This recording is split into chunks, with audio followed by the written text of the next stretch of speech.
3 দিনের সমস্ত টিকিট শেষ, রায়হান রাফি নিজে বলছে। এবার বিষয়টা কোথা থেকে বলছে সেটা হচ্ছে একটা প্রেস মিট টাইপের হয়েছে আজকে, একটা প্রেস মানে একদম পাবলিক সম্মেলন আর কি টাইপের হয়েছে। সেখানে কিন্তু রায়হান রাফি নিজে বলেছে, এই যে রায়হান রাফি এবং সাবিলা নূর ইত্যাদি সবাই রয়েছে এখানে, মানে সারিয়া শাকিল ছিল, সে কিন্তু অলরেডি বিদেশ রিলিজ নিয়েও অনেক কথা বলেছে এবং ক্যামিও ইত্যাদি নিয়েও অনেক কথা বলেছে। 2 ঘন্টায় 7,500 ভিউজও পেয়ে গেছে গান, মানে প্রথম আলো থেকে গান বলছি, সরি মানে এই প্রেস মিটটা।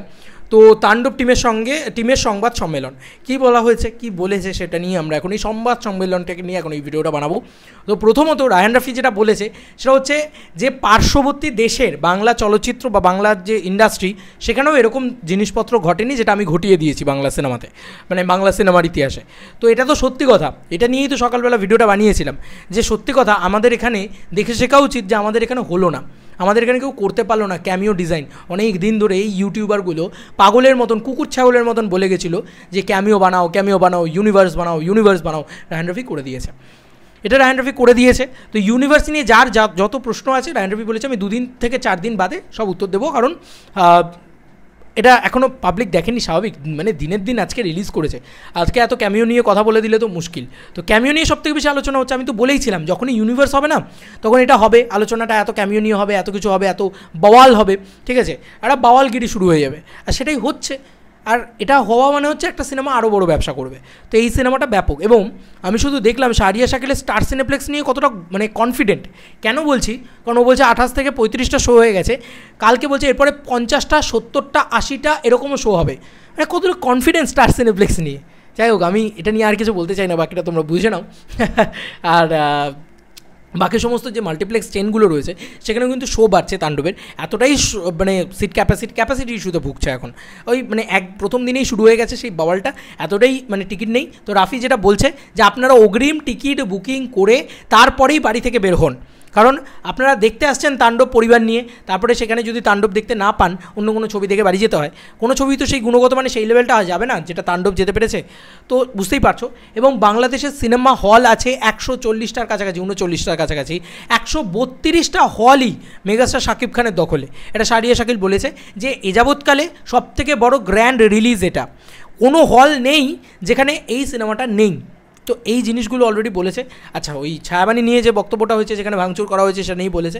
দেখো তারা তাদের মতন করে ঠিকই বলেছে, কিন্তু দেখো শো চালানো হচ্ছে না, সাউন্ডের প্রবলেম তো হয়নি, শো চালানো হচ্ছে না, হচ্ছে না, তাই জন্য ভাঙচুর হচ্ছে, স্বাভাবিক ব্যাপার, এটা কষ্টের টাকা। এবং আমি বলবো যে হ্যাঁ, একটু ঠান্ডা মাথায় একটু শান্তভাবে সিনেমা দেখো, সিনেমা এনজয় করো। আমি শুধু ভাবছি মিডনাইট শো কেন চালানো হচ্ছে না ভাই, মিডনাইট শো চালাও, বরবাদের মতন মিডনাইট শো দরকার এখন, মানে এখন দরকার যে সারাদিনের সব শো শেষ, টিকিট শেষ, কোথাও টিকিট পাওয়া যাচ্ছে না, মিডনাইট শো লাগাও।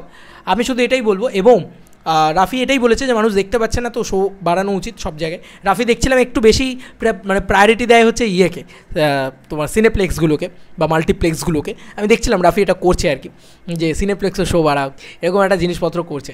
আচ্ছা, এই দিকগুলো হলো। এবার যেটা বলা হয়েছে 3 দিনের সব টিকিট শেষ, এটা রাফি নিজে বলেছে। তো এখন যদি টিকিট কাটতে হয় 4 নম্বর দিনে টিকিট কাটতে হবে। আর ঈদে তোমাদের ওখানে 12 দিনের একটা বড় ছুটি আছে, তা বুঝতেই পারছি যে এই সিনেমা ভাই 10-12 দিনে মোটামুটি আমার যা মনে হয় যে 20 কোটি টাকার কাছাকাছি তো চলেই যাবে, হয়তো আরও বেশিই হবে, হয়তো জানি না, বেশিই যেতে পারে। আজকেই যদি এখন 4 কোটি টাকার অধিক একটা ব্যবসা হয়, বোঝা তো যাচ্ছে না যতক্ষণ না বিএমআরের পক্ষ থেকে কালকে রিপোর্ট পাচ্ছি, মাল্টিপ্লেক্সের রিপোর্টটা, এবং সিঙ্গল স্ক্রিনের রিপোর্টও চলে আসবে কোথাও না কোথাও থেকে। আচ্ছা, এবার তোমাদেরকে আরও একটা জিনিস বলি, সেটা হচ্ছে আমি চাই যে এসভিএফ, চরকি, আলফা আই এবং এই যে সংস্থাগুলো, এটা না অফিসিয়াল বক্স অফিস কালেকশনটা জানাক as like real energy production house. আচ্ছা, এবার যেটা বলা সেটা হচ্ছে সারিয়া শাকিল যেটা বলেছে যে অস্ট্রেলিয়া রিলিজ হয়ে যাবে 2 সপ্তাহের ভিতরে, এবং ইউএসএ রিলিজ হচ্ছে 1 সপ্তাহের ভিতরে, মানে একদম টাটকা রিলিজ যেটাকে বলা যেতে পারে। এছাড়াও আরও যে গালফ কান্ট্রিজগুলো রয়েছে সেখানে রিলিজ হবে, আরও বিভিন্ন বিদেশের মাটিগুলোতে সেখানে আগে রিলিজ হবে, কিন্তু ইন্ডিয়া রিলিজ নিয়ে তারা কিন্তু কোনো মন্তব্য করেনি।